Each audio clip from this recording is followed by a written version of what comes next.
Hey everybody, what's up and welcome back to today's video guys. And today guys, I'm going to go ahead and be showing you how to go ahead and copy a trader on eToro on your iPhone.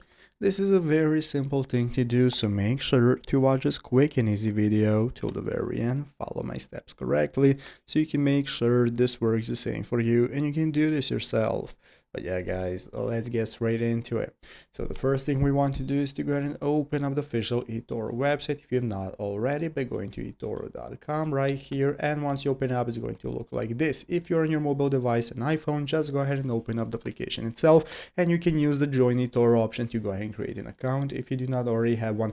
If you have one, just go ahead and log in normally on your iPhone by clicking the login button and proceeding to your account. So once you've logged in, you are going to go ahead and be able to see the main page of your eToro on your iPhone, where at the bottom of the screen you can find all the sections you can access, such as your dashboard and so on.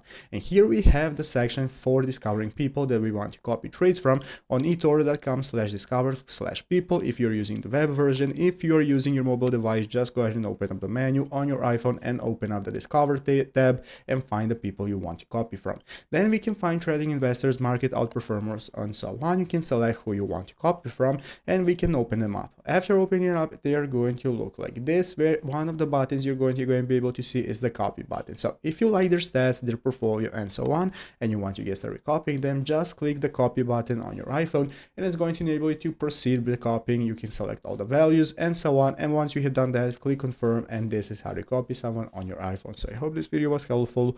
If it was, make sure to leave a like, subscribe to the channel. Thanks for watching, take care, and bye.